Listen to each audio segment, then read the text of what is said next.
Welcome to Stuff You Missed in History Class, a production of iHeartRadio.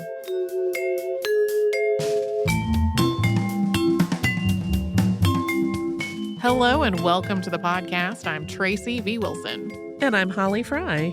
Dorothy Arzner got the really briefest of mentions in our episode on Billy Burke from August of 2023, which I could have sworn was something that came out last year. Yeah, time is passing at an alarming rate. It is. We did not really say much about Dorothy Arzner in that Billy Burke episode, other than that she was the only woman director in Hollywood at the time, and that there were rumors that she and Burke were in a romantic relationship. I stumbled across Dorothy Arzner's name again sometime recently. I don't even remember exactly when or where, but I was immediately intrigued. So I stopped what I was doing, checked in with Holly to make sure Holly did not have Dorothy Arzner on her list. Nope. And then I got started on an episode. Dorothy Arzner was not the first female film director in the United States, but she really was the only one working in the Hollywood studio system during most of the period of her career that's in what's known today as the Hollywood Golden Age. And even though her career was fairly short, she is still one of the most prolific female film directors in Hollywood history. Dorothy Emma Arzner was born on January 3rd, 1897, although later on she often gave her birth year as 1900. Her father, Ludwig Adolf Arzner, was from Germany, and he went by Louis. Her mother, Janet Young, who was known as Jenny, was from Scotland. Dorothy had one older brother named David, and when she was born, they lived in San Francisco, California. When Dorothy was about 5, her parents divorced. There's not a lot of detail available here, but she did remember them arguing a lot prior to that divorce. Louis got sole custody of Dorothy and David, and they did not have contact with their mother again. And that includes even after her mother apparently tried to track them down a few years later. After the divorce, Louis, Dorothy, and David all moved to Los Angeles, and Louis got married again to a woman named Mabel Mills. This sounds like it was all pretty understandably upsetting for both of the children. Mabel tried to be nice, but she was really a stranger to them, and Dorothy and David refused to be left with her while their father went to work at the restaurant that he was managing. In a partial autobiography that Arzner wrote much later on, she described herself as eventually finding sympathy for everyone involved, but only much later after she had matured. She describes Mabel as kind to her and her brother and never trying to force a relationship with them. But it's also clear that, at least at first, things were just not working. For a while, Dorothy and David were sent to live in a boarding house, and then they were split up, with David going to live with an aunt in Cleveland, Ohio, and Dorothy going to live with Mabel's mother, Elizabeth, who she knew as Ma'am. Ma'am lived in Oakland, and when Dorothy was 8 years old, they lived through the 1906 earthquake and fire that we have covered on the show before. That ran as a Saturday Classic on May 25th, 2024. This earthquake is often described as happening in San Francisco, but it was severe across the bay in Oakland as well. Ma'am's house was one of the few in their neighborhood that still had water, and they tried to help their neighbors by sharing what they had. Afterward, they housed some of Ma'am's friends from San Francisco who had lost their homes in the fire. As we've discussed on the show before, this fire destroyed a lot of San Francisco's vital records. And later on, it seems like Arzner used this as cover to trim those few years off of her age. But in the more immediate aftermath of the earthquake, her father and stepmother decided to reunite the family in Los Angeles. Louis Arzner ran a series of restaurants in Los Angeles. One of them was the Hoffman Cafe, which was known for its Hollywood clientele, including people like Mary Pickford, Douglas Fairbanks, and Charlie Chaplin. A lot of more recent writing about Arzner points to this as an early exposure to the Hollywood scene that she would later build a career in, something that familiarized her with industry lingo and made it feel kind of like no big deal to be around a bunch of celebrities. But accounts from her lifetime are kind of contradictory about this. She gave some interviews that made it sound like she wasn't allowed to be at the restaurant. But in other interviews, she said that she was there a lot and was always overhearing conversations about show business. It's also not really clear whether her time at the restaurant might have made her more comfortable around famous people.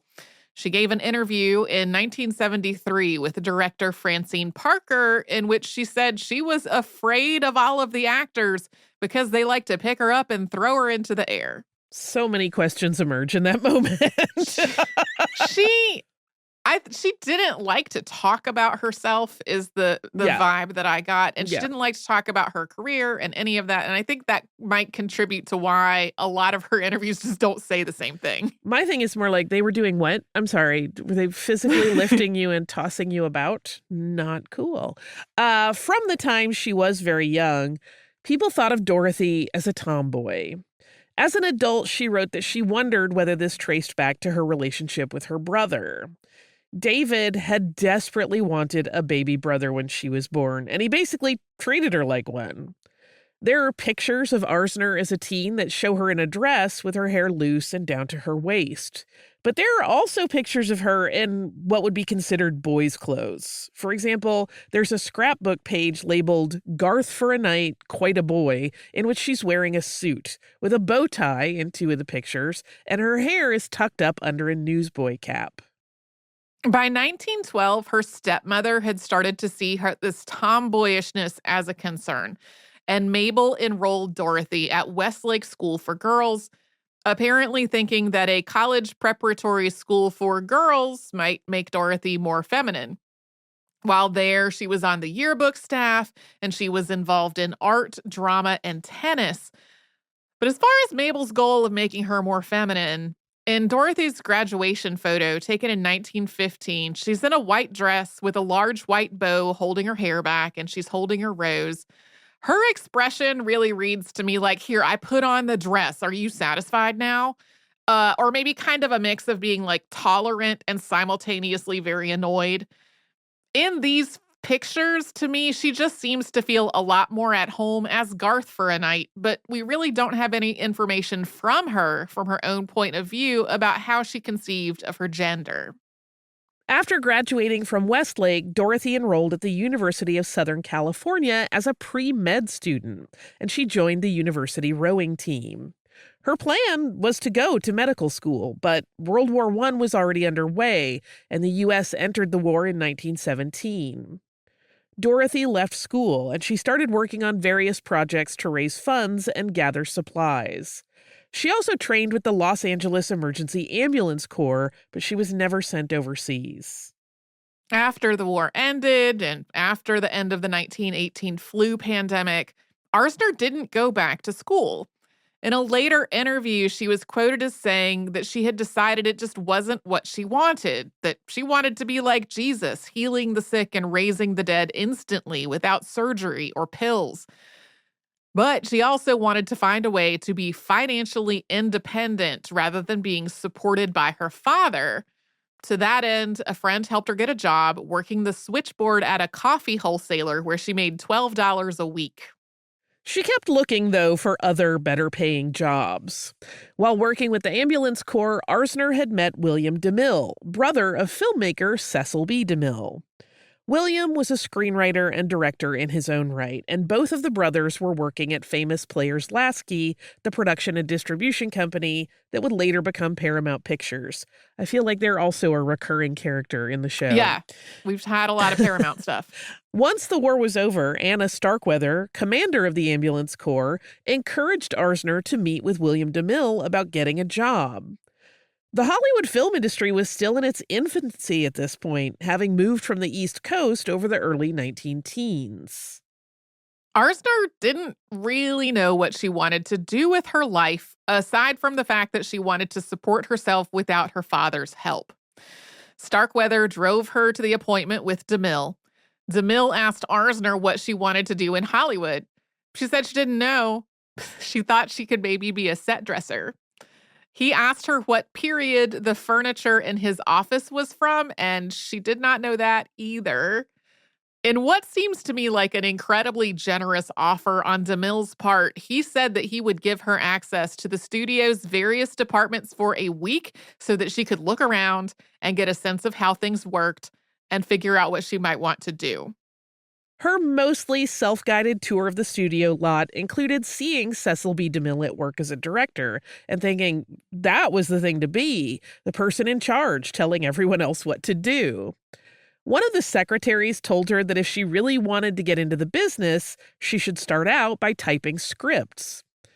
That was an entry-level job, and the script was really the backbone of the movie. So when she went back to William DeMille and he asked her what she'd decided, she said she wanted to start at the bottom. When he asked her what the bottom was, she said typing scripts, and he said, "For that answer, I'll give you a job." There wasn't a typing position open right away, so Arzner kept working the switchboard at the coffee wholesaler. When the job offer came from Paramount, the pay was $15 a week. That was more than she was making at the coffee wholesaler, so she took it. Arzner told this story in a lot of different interviews over the course of her career, and continuing that theme, how these don't always have the same details, there are some inconsistencies in the exact timeline of how all this played out and how much money she was being offered at both of the jobs. But a lot of the time, she really made it sound like she took this job for the money, not because she had aspirations of using it as her starting point to becoming a filmmaker. We're going to talk about Arzner's life in Hollywood after we pause for a sponsor break.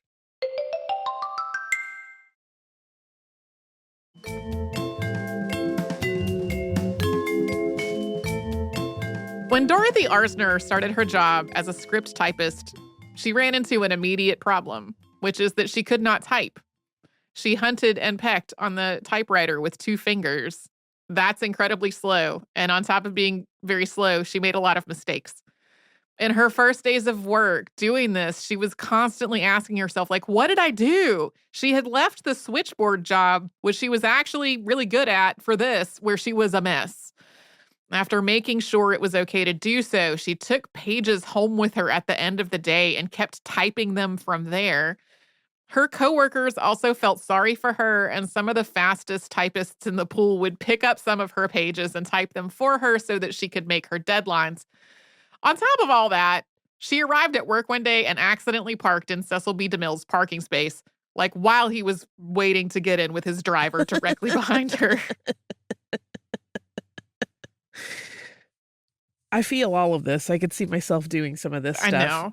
One of the other typists told her that if she wanted to move up, her next step should be as a script girl, also called a script clerk or a script continuity supervisor.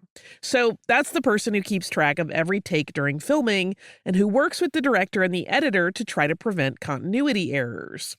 She heard about an opening with actor and director Alla Nazimova, who had started her own production company and had a distribution contract with Metro Pictures. That, of course, later became MGM. Nazimova was married to a man, but was also known for having relationships with women. And she's often credited with being the first to describe Hollywood's community of lesbians and bisexual women as the sewing circle. Nazimova became one of Arzner's mentors in the film industry, and they may have had a romantic relationship as well. After Arzner finished working on Nazimova's movie Stronger Than Death, she went back to Paramount and started working as a script clerk. Her next step up from there was as a film cutter, cutting and splicing film negatives based on the decisions of the film's director and editor. Her mentor here was Nan Herron, who taught her the ropes on the 1919 comedy Too Much Johnson. Arzner came to really love this work. She was good at cutting and splicing and making sure everything lined up seamlessly, and she could do it pretty quickly. She also loved how it let her make subtle improvements on the scenes that she was working with, like trimming things up if an actor took too long to exit a scene or snipping out errors. Soon, Arzner had moved to Paramount subsidiary Real Art Studio, where she led the editing department and taught other people how to do it. In 1921, 24-year-old Arzner met 40-year-old dancer, choreographer, and screenwriter Marion Morgan on a film set. Arzner had, or was at least rumored to have had, relationships with other women after this. But from this point, she and Marion were together for the next 50 years. This was kind of an open secret. They didn't really try to hide it, but they also did not discuss it. As Arzner became more well-known and started doing more media interviews, she just didn't talk about her personal life at all. She could also even be reticent to talk about her previous films. She would describe them as over and done with and just not worth talking about anymore. In 1922, Arzner was hired to work on Blood and Sand, starring Rudolph Valentino. Although she had worked on dozens of films at this point, this one was notable. Valentino played a matador, and it would have been prohibitively expensive and extremely dangerous to film this big film star actually doing bullfights. Arzner oversaw some of the filming herself, and she intercut footage of Valentino with stock footage of real bullfights. And that made the bullfighting scenes a lot more compelling, while also saving the studio a lot of time and expense. Arzner was also writing, starting out with scenarios or treatments, and then working up to writing full screenplays. Some of these works were adapted from existing stories, including When Husbands Flirt and The Red Kimono in 1925. She wrote and edited Old Ironsides, in which the USS Constitution fights against pirates in 1926. Arzner had been doing various work for other studios, but she had always come back to Paramount. After Old Ironsides, she started trying to get Paramount to give her a directing job. Executives at the studio seemed reluctant to do this, and she threatened to leave Paramount for Columbia Pictures instead because she had already been offered a contract there. Paramount came back with sort of vague promises that they might find something for her in the future, and she told them that if she didn't have an A-list picture in the next 2 weeks, she was walking. The result of this was the silent film Fashions for Women, which was the start of Arzner's career as a director for Paramount. In addition to directing this movie, Arzner co-wrote the screenplay, which was adapted from earlier work, and she and Marion Morgan edited the film together. This was an early starring role for Esther Ralston, who had started out as a vaudeville child performer and had played smaller roles in dozens of films before this point. This film was released on March 26, 1927. From there, Arzner directed other silent films, including 10 Modern Commandments, Get Your Man, and Manhattan Cocktail. Manhattan Cocktail is sometimes described as a part talkie because it had synchronized vocal music and silent dialogue. Marion Morgan worked on all 3 of these films as well. This did not make Arzner the first woman director in the motion picture industry in the United States. We've already talked about Ella Nazimova, and other women directors included Lois Weber, who was a truly prolific director and screenwriter, and Alice Guy Blaché, who had started her career in France before founding her own studio with her husband Herbert back when the film industry was still headquartered in New Jersey. According to research by the American Film Institute, during the silent film era, more than 10% of feature film credits were to women directors, writers, and producers. And women wrote almost 20% of feature films during that era. Unfortunately, most of these films are lost today because they were not preserved, and their film stock either deteriorated or was intentionally destroyed because of the expense involved with conserving and properly storing it. This is true of all of the silent films that Arzner directed. But overwhelmingly, these women directors didn't make the transition from silent films to talkies starting in the late 1920s. And there were a lot of reasons for this. Filmmaking had started out as something new and very experimental, and the earliest films were typically very short. So there was a lot more opportunity for people to kind of try their own thing. By the 1920s, even before the move away from silent films, production had become a lot more expensive and involved, and corporations like Paramount and MGM were really dominating Hollywood as smaller independent companies were driven out of business. The major studios also kept extremely tight control on what was made and how it was made. As the industry became more corporate and more male dominated, executives and other decision makers gave women fewer and fewer opportunities. As studios started to unionize, some of the unions also allowed only men as members. And as production started shifting away from silent films, women often were not given access to the training and education and experience that they would need to just keep up with all the changes in the industry. Dorothy Arzner became the lone exception. She managed to keep directing movies when other women did not, possibly because of her complete refusal to back down and her willingness to go somewhere else if a studio wouldn't negotiate. Arzner became not only the only woman working as a director in the Hollywood studio system, but also an auteur. She preferred to have screenwriters on set with her so they could work together, and with the editor, including turning characters that had been written as one-dimensional stereotypes in the source material into complex people with complicated motives and personality. This amount of control for a director was extremely unusual at this point. The studios were really calling the shots and making a lot of those kinds of decisions. But Arzner was willing to walk away if they wouldn't give her that authority. She was also focused on making movies with other women. So those writers and editors that she was working so closely with were usually women as well. They also mainly focused on women's stories. Arzner was quoted as saying, quote, "Try as a man may, he will never be able to get the woman's viewpoint in telling certain stories." The studios also used this idea in their marketing. They would really hype up that this was a woman's film being told by the only woman director. An irony here is that within the industry, Arzner seems to have been regarded more as one of the boys. A number of people, including director Robert Aldrich, described her this way. She always kept her hair short, and while she sometimes wore straight dresses or conservative skirts and blazers, she was just as often in a suit, sometimes with a tie. She could also be more dramatic with her dress, like there are photos of her on the set of a Western dressed as a cowboy, and production stills from Old Ironsides show her in a sailor suit. Some of the media coverage of her career just kind of glosses over this, describing her as feminine and as having no patience for vulgarity or loudness on her sets. At the same time, it does seem like what was tacitly accepted or glossed over in Hollywood might have had a negative impact elsewhere in her life. In 1929, Arzner tried to get a loan to buy a house in the Los Feliz neighborhood of Los Angeles, and the bank turned her down. It does not seem like there was a legitimate financial reason for this, and Arzner cashed in some investments so that she could pay for this house without needing a loan.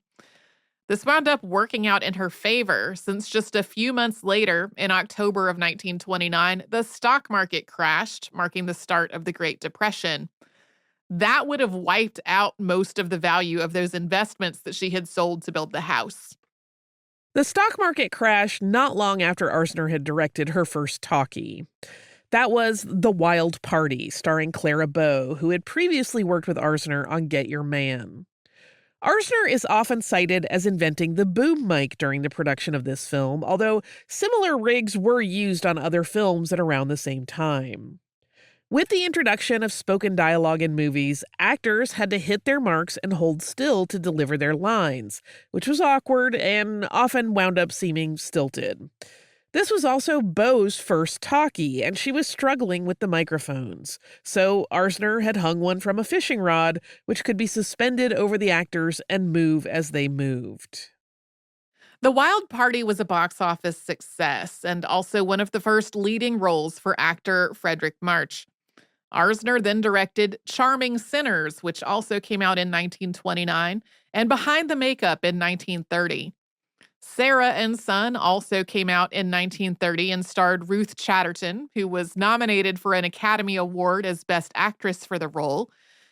By this point, Arzner was starting to develop a reputation as a star maker. This was Chatterton's second Best Actress nomination, and soon after this, Frederick March was named Best Actor for his role in Dr. Jekyll and Mr. Hyde. Arzner's last film for Paramount was Merrily We Go to Hell in 1932. While movies were a hugely popular form of entertainment for people hoping to escape from the stresses of the Great Depression, Paramount was on the edge of financial disaster. Part of this was because of the economy, but the movie studio was also facing increasing competition from other Hollywood movie studios. Paramount wanted Arzner to sign a new contract that would cut her pay by 50%, which was happening pretty much across the board, but she refused. She spent the rest of her career as a freelancer, working for whatever company she wanted. We'll talk about her life after leaving Paramount after a sponsor break.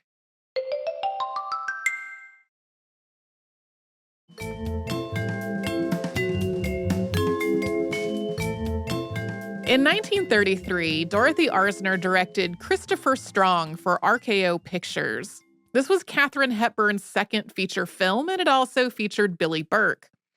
Arzner and Hepburn butted heads a lot during this film. It seems like Hepburn thought Arzner's directing was uninspired, and Arzner thought Hepburn's tone was too harsh, and they also just seemed to clash personally. But this also added to Arzner's reputation as a star maker. Katharine Hepburn earned an Academy Award for Best Actress in Morning Glory, which came out later that same year. Arzner had actually originally been on board to direct Morning Glory, but the production schedule did not work out. All of Arzner's films up to this point fall under the umbrella of pre-code Hollywood, and they often had some transgressive themes. The Wild Party is set at a women's college and is read as having lesbian undertones. In Merrily We Go to Hell, an heiress marries a reporter who turns out to be a very heavy drinker, and when she catches him in an affair, they basically arrange to have an open marriage. This was way, way more scandalous in 1932 than it would be today, and some newspapers actually refused to even advertise Merrily We Go to Hell just because of its title. In Christopher Strong, Katharine Hepburn plays an aviator who falls in love with a married man, and the film involves an out-of-wedlock pregnancy and a suicide. Overall, in one way or another, a lot of Arzner's pre-code films framed heterosexual marriage as a repressive and even oppressive dynamic. But over the 1920s and 30s, the industry had become increasingly concerned about the moral content of its films. Some of this was tied to greater socioeconomic factors.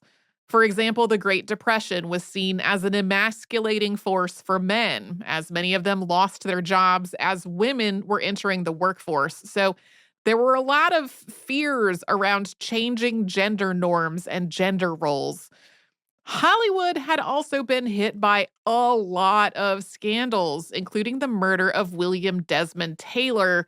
We just ran our episode on that as a Saturday classic. Various religious and political groups were calling on Hollywood to regulate itself over issues like obscenity, violence, and indecency in films. This led to the adoption of the Motion Picture Production Code, better known as the Hays Code. The Hays Code grew out of earlier standards and rules, and it went through numerous revisions from the time it was introduced in 1934 to the creation of the modern film rating system in 1968. But for the most part, the code always had the same three general principles. 1. No picture shall be produced which will lower the moral standards of those who see it. Hence, the sympathy of the audience should never be thrown to the side of crime, wrongdoing, evil, or sin. 2. Correct standards of life, subject only to the requirements of drama and entertainment, shall be presented. 3. Law, natural or human, shall not be ridiculed, nor shall sympathy be created for its violation. There were a lot of specifics that were spelled out in various ways over the years as well, like that films should not make their audiences sympathize with murderers or other criminals. They should not make adultery, miscegenation, or homosexuality seem acceptable. Obscenity and profanity were also forbidden. While these standards restricted some of what she could do, in the post-code era, Arzner's films continued to be focused on women. Craig's Wife, starring Rosalind Russell, came out in 1936. That was based on a Pulitzer Prize-winning play. It told the story of a very strong-willed woman who approached her marriage as more of a business arrangement than a romance, and what happened as she alienated the people around her. In 1937, Arzner directed The Bride Wore Red, starring Joan Crawford, which was a romantic comedy that was layered with issues of class and identity. In 1938, Arzner became the first woman to join the Screen Directors Guild, later the Directors Guild of America. In 1940, Arzner directed Dance Girl Dance, starring Lucille Ball and Maureen O'Hara. Even though the film industry had really locked down the more subversive elements of a lot of Arzner's earlier career, today this movie has a reputation as a feminist film. Ball played Bubbles, a chorus girl, and O'Hara was Judy, a classically trained ballet dancer. Toward the end of the film, Bubbles offers Judy a job, and Judy doesn't realize she has been hired to play a stooge, meaning that she's supposed to be ridiculed and booed off the stage before Bubbles' performance.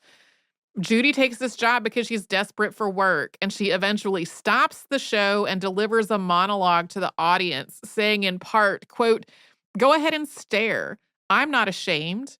Go on, laugh, get your money's worth. Nobody's going to hurt you. I know you want me to tear my clothes off so you can look your 50 cents worth. 50 cents for the privilege of staring at a girl the way your wives won't let you." Arzner's last Hollywood film was First Comes Courage, which came out in 1943. It was a wartime drama starring Merle Oberon as a member of the Norwegian resistance. Arzner got sick during filming. In some accounts, it was pneumonia, and in others, it was pleurisy. Charles Vidor had to be brought in to take her place.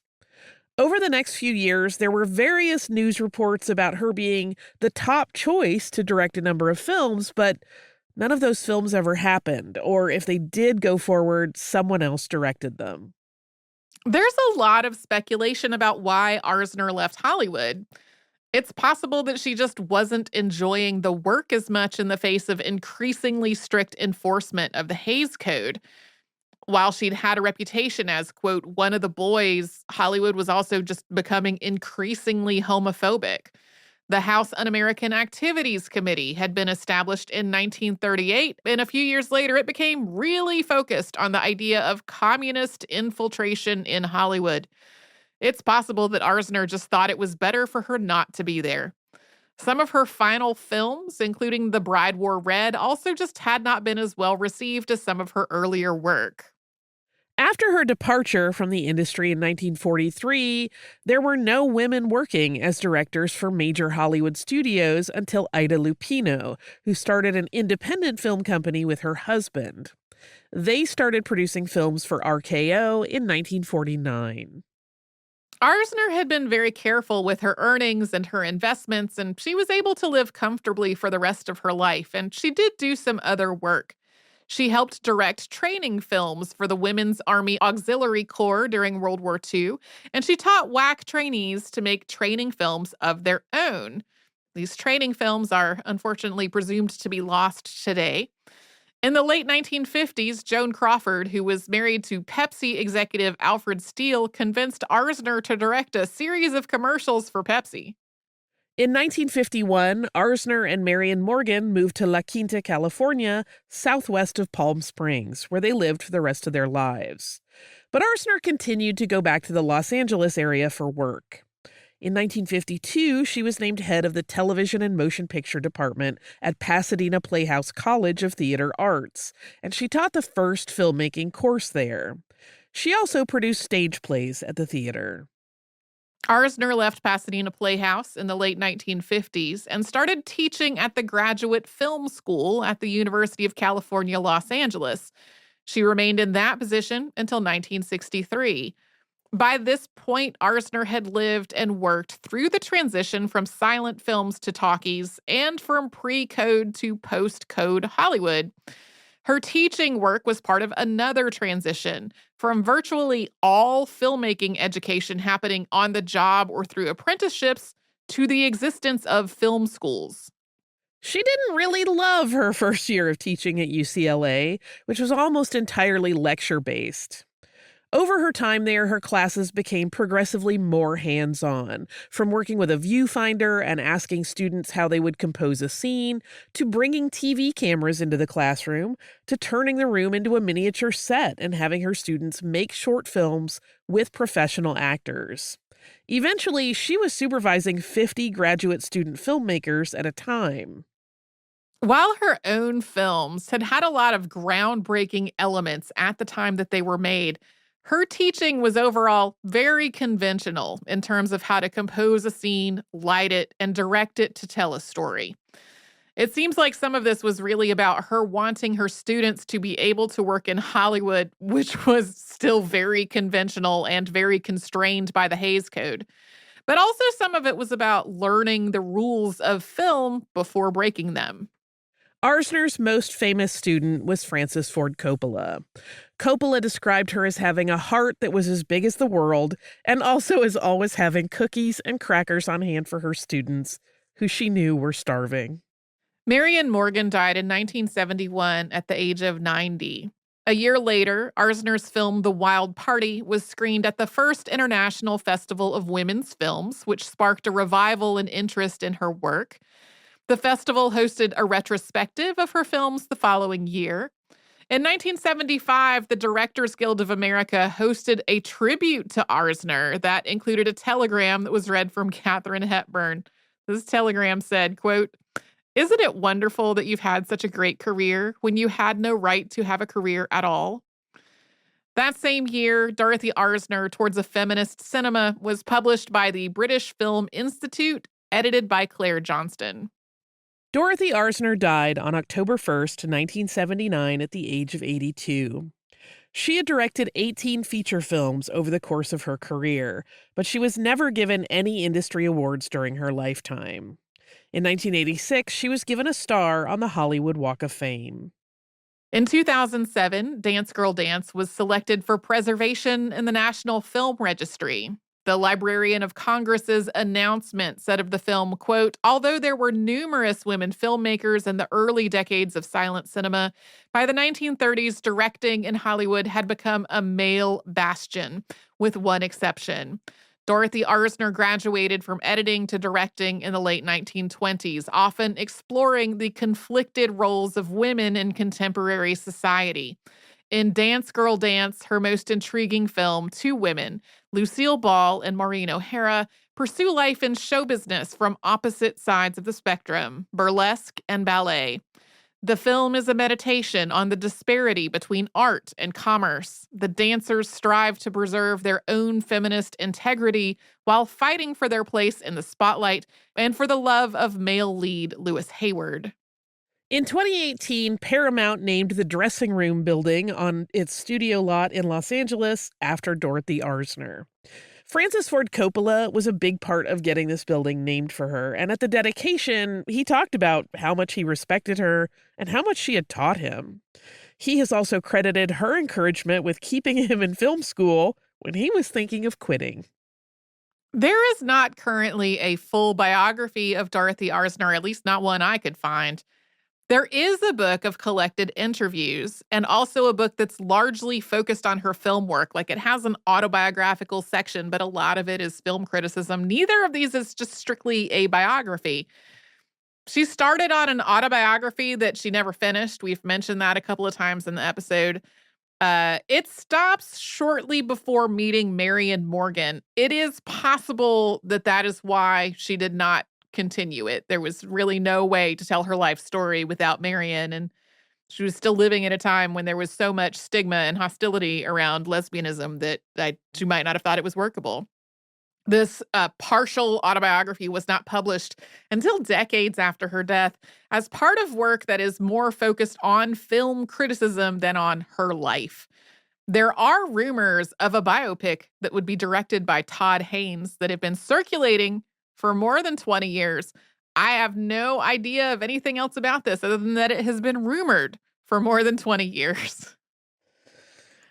That's Dorothy Arzner. I love her. I'm so glad you picked this one. Yes. Yes. Do you also have some listener mail? I do. I have listener mail from Caitlin. Caitlin is a frequent correspondent, and I think we have read another Caitlin email in the not too long ago past. Caitlin wrote after our episode on pellagra and said, "Hi, Tracy and Holly. I was so excited to see the first part of the pellagra two-parter in my feed. And when you alluded to the fortification of grain products to provide more niacin, it immediately made me think of a story my grandmother told me about some of her advocacy work. My grandmother got involved in the spina bifida community when my aunt was born with it in 1970. Spina bifida is a congenital disability that's classified as a neural tube defect, and it occurs very early in a pregnancy, between 4 and 6 weeks, often before a person knows they are pregnant. One of the risk factors is a lack of enough folate, vitamin B12, during those very early days of fetal development. My grandmother vividly remembers when folate started being included as one of the vitamins in enriched grains and how quickly it seemed to affect the number of children born with spina bifida. According to Graham, though, Hispanic families in our part of Texas continued to seek out the Spina Bifida Association at the same rate. She said very confidently that it was due to the enriched grain programs primarily focusing on wheat products, while Hispanic families tended to use corn products, and specifically said masa was not enriched. Like any good historian, I tried to find resources to back this up, and it seems Graham is correct. The FDA does not require masa to have folic acid, the synthetic form of folate, added, although it does recommend manufacturers do so. There's still a documented disparity in rates of neural tube defects, including spina bifida, between Hispanic and non-Hispanic populations in the United States. I thought that this connection to another form of B vitamin was really interesting, and I hope you did too. I enjoyed the pellagra episodes. It fascinates me to try and imagine the paradigm shifts society underwent as concepts like tiny animalcules are causing disease and foods have invisible properties that we need to survive were being introduced, especially the time period where those overlap. Of course, people were looking for a bacterial or viral cause of pellagra. They just accepted that's how sickness worked. Thank you, as always, for the work you do. I've attached some pet tax photos of Dimitri, my orange guy who recently got some teeth pulled but hasn't seemed to notice, and Sharktopus, the queen tortie of the house, as well as a photo of my grandmother and an uncle, circa 1973 to 74. Best, Caitlin. Hey, Caitlin, thanks so much for this email. I loved this email a lot. We have talked, I think, in a recent behind the scenes about my mom and my mom's work with disabled people for most of her career, and that included working with some kids with spina bifida. That I also would volunteer with some of the programs that my mom worked with when I was a teen, and worked with some kids who had this condition. It would not have occurred to me to think about that with the folate and disparities and where folate is being enriched. I mostly had heard about this. I am not giving this as advice. I'm saying this is what the advice was when I was taking high school health class. The advice in health class was that anyone who was thinking of becoming pregnant should go ahead and start taking prenatal vitamins because of those B vitamins that are in there that are really important to fetal development from like the very earliest points of pregnancy before a person might be aware that they are pregnant. Yeah. Boy, do we have some cute kitty cats. We have an orange kitty with a little blep looking on the floor like a silly orange kitty cat face. Oh man, we have another collection of orange cat, fluffy cat. We just read another listener mail that was similarly orange cat and fluffy cat. This fluffy cat stretched out on some carpet. Man, we have multiple kitty cats in these pictures, or multiple pictures of these two kitty cats. Thank you so much, Caitlin. Thank you again for this email. I did not know any of this, and I was glad to know of it. If you'd like to send us a note about this or any other podcast, we are at historypodcast@iheartradio.com. You can subscribe to our show on the iHeartRadio app and anywhere else you like to get your podcasts.